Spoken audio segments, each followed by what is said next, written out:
Let's talk about that awful feeling one, where you want to say no, you need to say no, but for some reason your mouth just won't cooperate. It's this gut wrenching struggle so many of us go through, but we never really stop to ask why. Does this whole scene sound familiar? Somebody asks you for a favor. It could be anything, but it's something you absolutely do not have the time or the energy for. And your brain, your logical brain, is just screaming, no, don't do it. But before you can even get a grip, the word yes just tumbles out. And then you spend the rest of the day kicking yourself, feeling totally resentful. You promise yourself, "Oh, next time I'll be stronger." But yeah, that cycle just keeps on repeating. You've probably told yourself a million stories about this. I'm just a helpful person, or I just really hate conflict. But what if I told you this isn't actually about being a good person? It's way deeper than that. It's a deeply wired psychological reflex, it's a full on survival strategy. And just giving it a name, that's the very first step to getting your control back. Now, this idea might be a little shocking to hear, but it's so important. You are not a saint for always saying yes. You are a hostage. And the thing holding you captive, it's your own brain's ancient, super powerful threat detection system. Let's dig into what that actually means. So, this involuntary yes that just flies out of your mouth, it has a name. It's called the Fawn Response. And this isn't just some pop psychology term. It's a powerful survival strategy, and it is the absolute key to understanding this whole frustrating pattern. What is fawning really? At its core, it's all about survival. It's this unconscious strategy your brain uses to deal with a threat. But instead of fighting the threat, you merge with it. You become so helpful, so agreeable, exactly what they need you to be, that you stop being a target. You literally just delete your own needs from the equation to make room for theirs. Look, we've all heard of fight, flight, and freeze, right? It's classic stuff. A tiger jumps out at you, you either fight it, you run from it, or you play dead. Simple. But what happens when the threat isn't a tiger? What if it's a person you depend on, like a volatile parent or a really unpredictable boss?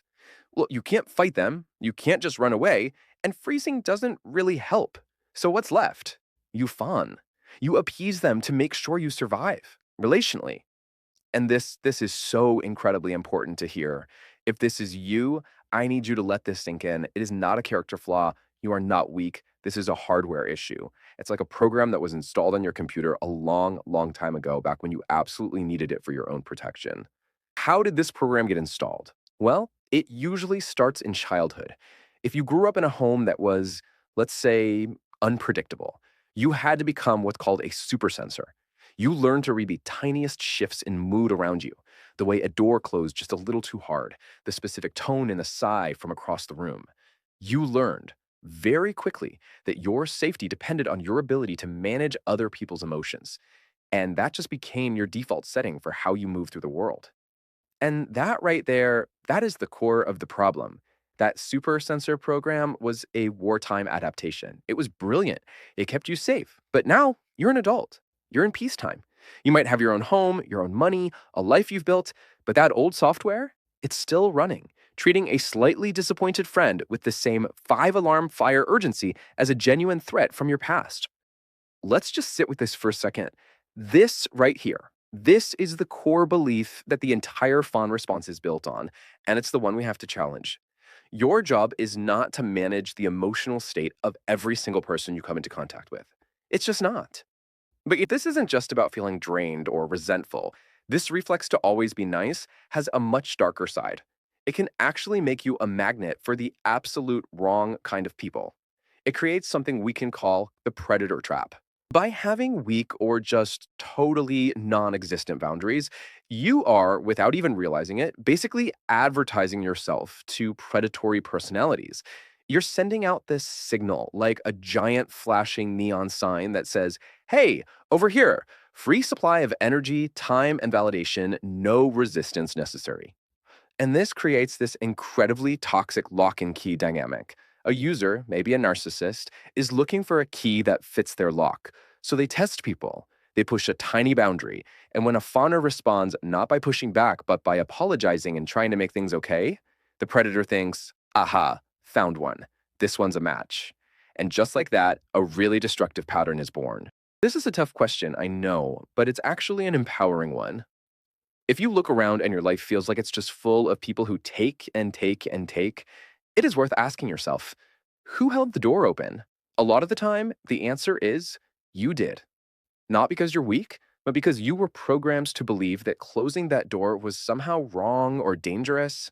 All right, that's a lot of the what and the why. How do we actually start to rewrite this programming? Because you can't just flip a switch on this overnight. What we need is a bridge, a practical, doable first step to just break the cycle. And here's the secret: you have to lower the bar.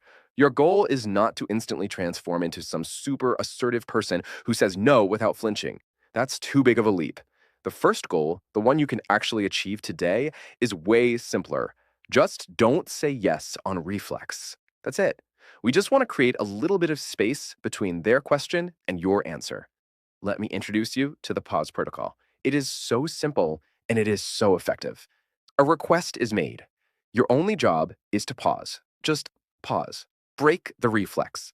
And then you use a script. Your new go to line is, let me check my calendar and get back to you. That's all you have to do. This one little sentence buys you time.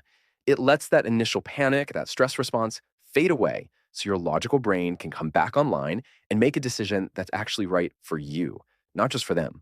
And here is the golden rule that makes this whole thing work.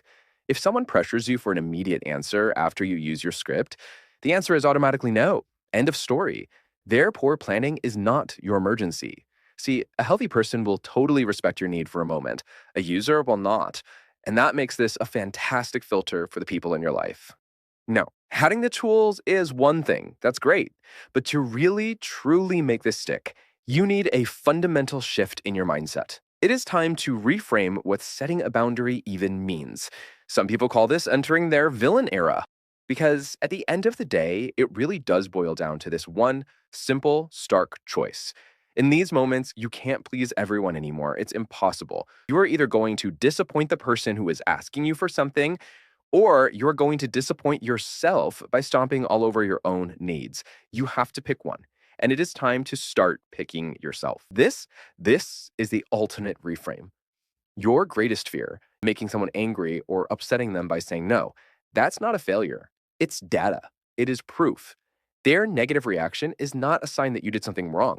It is a sign that they were benefiting from you having no boundaries in the first place. Their anger, it actually validates your decision. And this is where we're trying to get to. Real, genuine kindness isn't fawning. Saying yes when you mean no is, when you think about it, a small lie, and it builds resentment, not real connection. True generosity comes from an authentic place, from a surplus, when you actually have something to give. It is so much better to give 50% of yourself willingly than it is to give 100% out of fear and obligation. I'll just leave you with this one question to think about. It doesn't have to be some big, dramatic showdown, but where? Where is one small area in your life this week where you can just practice the pause and reclaim a little no that truly belongs to you?